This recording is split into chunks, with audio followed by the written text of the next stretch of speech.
Hey there, welcome back everyone. This is the Gerbil, and this is round 1 of the second week of 3v3 GAC November. November, I think, 17th or something. Anyway, we're going to open up with Ewoks, Kyber 2, yeah, Ewoks, against a squad that I don't know why is there on defense. IG-88, Cad Bane, and Dengar. I guess the only thing I can say is that 88 and Dengar have AoEs, and Dengar is likely to survive long enough to throw an AoE attack, which will steal 3 banners if the opposing team doesn't recover. And unfortunately, I'm not going to recover those 3 banners. Man, those Boombas did some real damage there. Wow, look at that. See? Ewok Elder is almost out of protection. He's got like 60,000 protection or something. Crazy power on those Boombas. Anyway, it's a win. It's a win. Moving on. So we do win this GAC match. I do beat my opponent. Yay. It's kind of nice.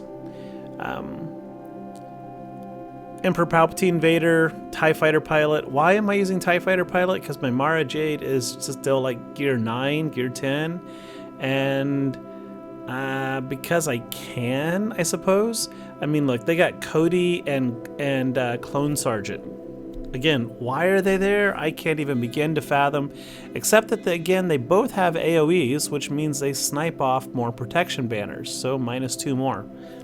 I gotta say, I guess that's pretty good. I mean, better than nothing, right? Anyway, hey, while I'm commenting here, I would appreciate it if you would take 3 seconds and click that like and or subscribe button down there if you find anything in this video interesting or helpful. It's not really about like how much time it takes for me to put these videos together. That was a good win. But it is kind of like, I get a lot of kickbacks sometimes from these videos, and they can be really, really demotivating. But at the same time, I get a lot of people saying, hey, awesome, thanks so much for this video, really appreciate it, especially my Profundity vids. But I guess what I'm saying is, like, you know, putting these videos out there is kind of like showing to the world how good or how smart I am at playing the game. And I'm not the best by any means. I make lots of mistakes. But from those mistakes, I learn and you can learn.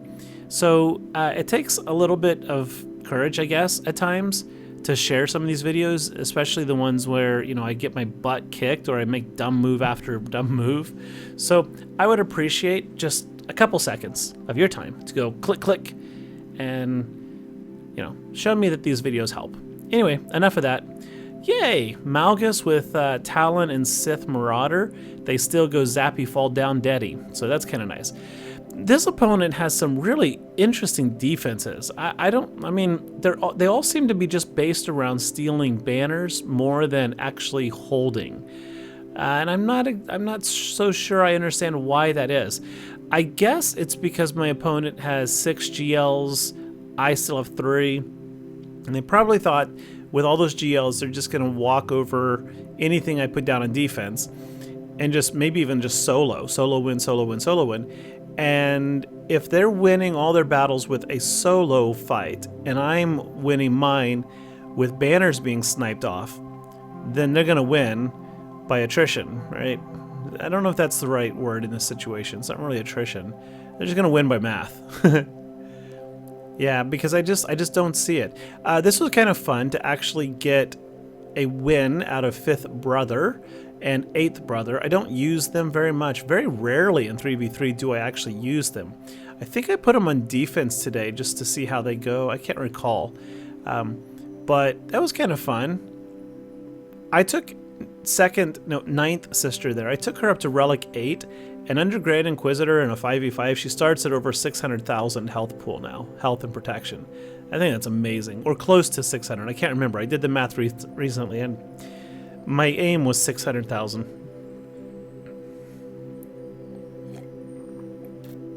So we can see a theme here. Excuse me. All of my wins are like 55 banners. Like 55, 55, 55. So we're just falling short of the max consistently. Now in 3v3, Jawas, of course, are not quite as effective because there's not as many enemies attacking to trigger, stacks of thermal detonators, but doesn't really matter. We just gotta survive. And I really want to take these fellas up to Relic 5 or beyond. Look at that. 52 banners. Not too bad, actually. I mean, for Jawas, that's pretty good. Usually you lose a Jawa or two. All right, and here's where I make first stupid mistake of the day. This has no chance of winning. Not because, well, we have no chance of losing either, really. We just simply are not going to be able to kill KRU. There's just not enough damage output. I even put a Datacron on here. I think it was like plus 60% armor penetration or something. And so it's really, really easy to get rid of Sith Trooper and Kylo Ren. I mean, that's not a problem. See, look, just got him down and we're full health and protection. But the problem is, while Leia is putting out enough damage, Leia could win this. The problem is Stormtrooper Han puts out so little damage that every assist, and he perpetually assists, every assist is doing less damage than, I think it's the 8% that KRU recovers. In other words, Leia taps him down, Stormtrooper Han heals him back up. And I knew that going into this because I've made this mistake a few times. And I hope you all don't. Ackbar, Stormtrooper Han, Leia, Double Omicron is one of my favorite teams to play. It's really just fun. But you've got to watch out. Anybody who recovers health like that, it just doesn't work. I mean, they can drop Malak, they can drop a lot of great tanks, but not KRU. Not a good, well-modded KRU. Ain't gonna happen. Alright, so Nute Gunray with Jango Fett. Again, another banner stealing team here, because Jango's gonna drop off an AoE, he's got damage immunity. He's almost guaranteed to steal a couple of banners. And Dooku is just annoying, right? All the perpetual counterattacks and the stuns. So yeah, see, there it is. So it's a really good defensive team. And this is like same with Ackbar Leia. I've gone up against this lineup, and you can win, but you have to be very careful. You have to avoid using your special abilities to ensure that Jango takes turns, so that Jango, in fact, I don't even remember if it's specials only. I don't think it's specials. Maybe it is specials that call the double assist. But what I'm saying is that if you kill everyone while Jango is still in damage immunity, you'll time out, because Stormtrooper Han is going to remove turn meter from your opponents on his turn. Not every turn, but most turns. And then his basic and Ackbar's basic both have turn meter gain. So you're going to outrun him, and at some point you end up just dropping Jango's turn meter down to 0, and you're screwed. There's like nothing you can do. So yeah, watch out for that. Watch out for that big time. Revan, of course, is a solid counter to General Grievous. Yay, look at all those AoEs. Splippity splappity splip. Just got to get a mark on Grievous and then take him out. It's not too terribly hard. I always feel like Grievous should be a lot harder to kill, though, because, again, you got to mod him right. If you mod him for maximum health, I mean, he should be pretty beefy. But down he goes. They will not leave Yoda alone. Poor little Yoda.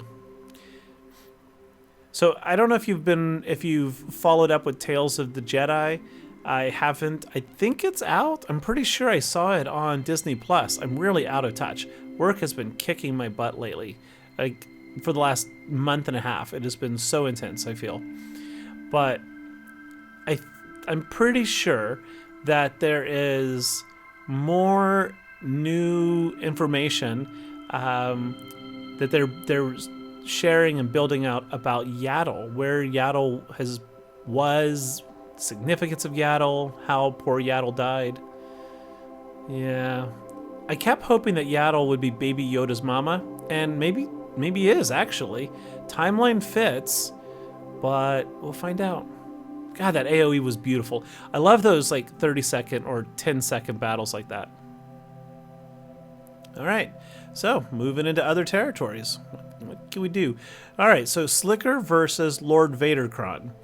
Now, I've won this, and I've lost this, and we're going to lose this today. Well, okay, so we got a good little opening stun there on the Royal Guard, which is pretty much your only option. He's taunting, and you got to get through him to get anywhere else. Nice little AoE, which one-shots Maul, and I'm thinking, this is beautiful. We are off to a fabulous start. And then we failed a crit right there, so we didn't deliver nearly enough damage. Everybody's dazed, so I can't gain turn meter. And I think, as somebody recently pointed out, if you've got those dots, I think Lord Vader's kit says enemies with dots cannot gain bonus turn meter. Yeah. Okay, so here we go. I got offense up, critical damage up, and again, we fail to crit. Maybe there's like a critical damage immunity over there on Vader's kit or Royal Guards. I don't think so, but I'll have to go read it. I'm really curious because, again, we failed to crit there too, so it's probably something in the kit because that's 4 crit fails in a row, and I know I've got an insane amount of critical damage there. Now, 166 is a solid hit. Dots took out First Order officer. All right, so we got a basic or a swipe. Go for a swipe, and he dodged. So I checked his Datacron, and I can go back and look, but I think he had a whopping 12% dodge on there, and so he dodged. All right, failed to crit again. AoE swipe, but again, no turn meter. So Vader's got his ultimate, which means we're probably going to lose. Spoiler, I already said we're going to lose. Failed to crit again. All right, let's go for a swipey swipe. Good crit. 106,000 damage, though. Not enough. Basic, only option. No crits. Basic, no crits. And we lose.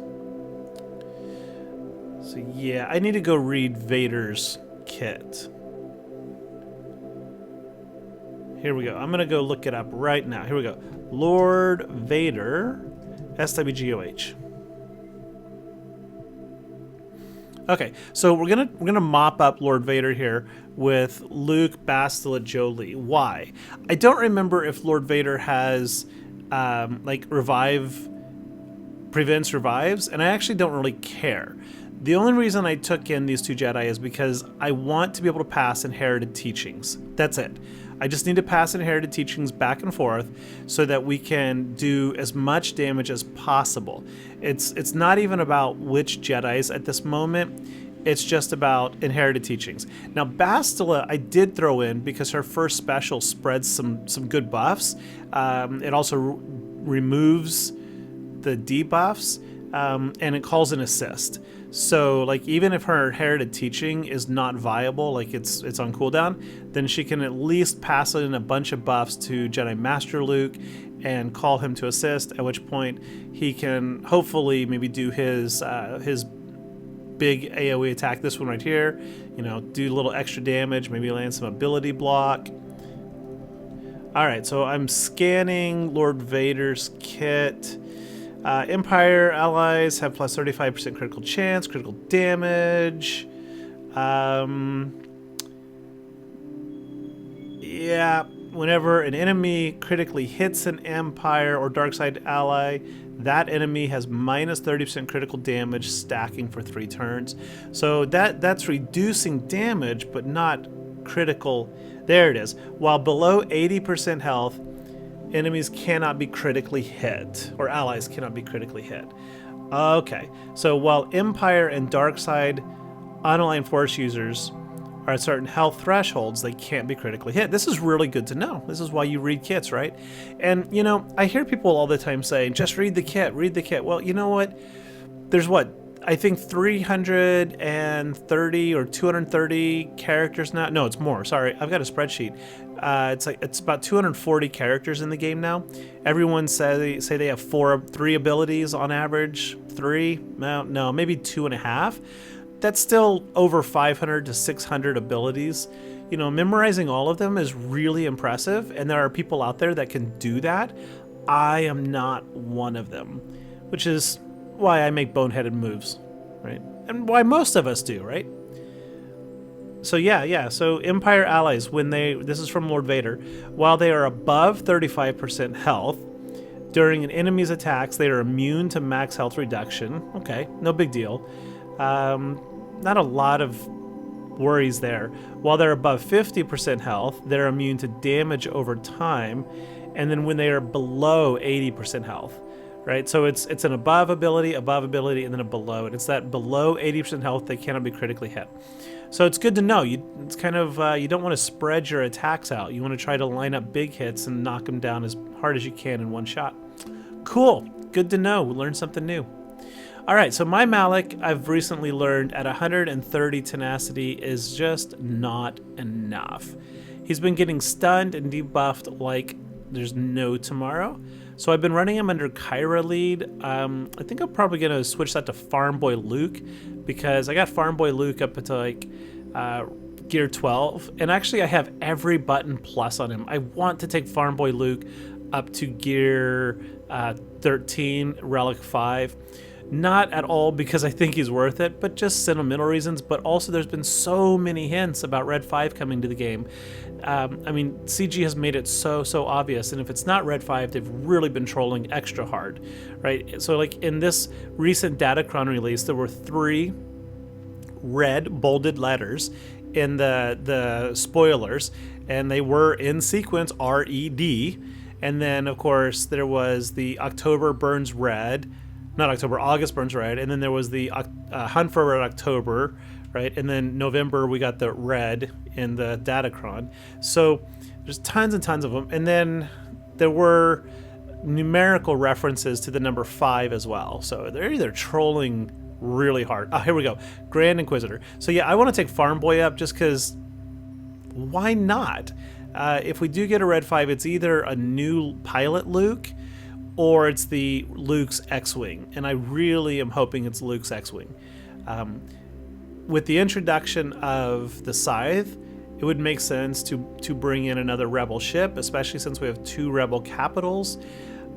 And then I think there'll be more Empire ships coming later. I think they're planning to build out a full Empire fleet for Tarkin, who's been kind of left out, right? If you put all your Empire mostly with, say, Chimeara, and then you got your bounty hunters, and maybe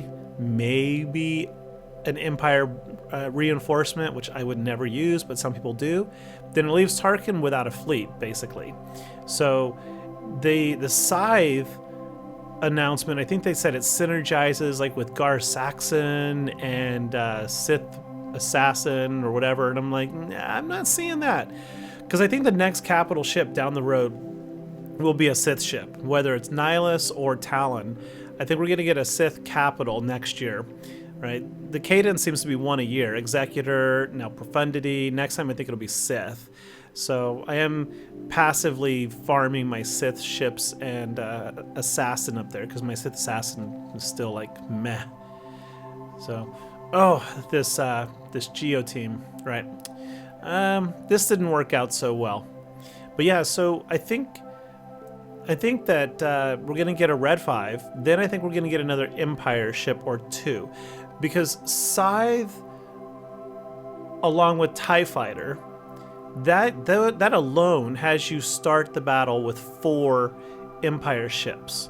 And TIE Fighter, not many people run TIE Fighter with Chimeara, right? The kind of the standard is Emperor Shuttle, TIE Bomber, Vader, Second Sister, the Extinction Bomber, which of course is Sith, not Empire.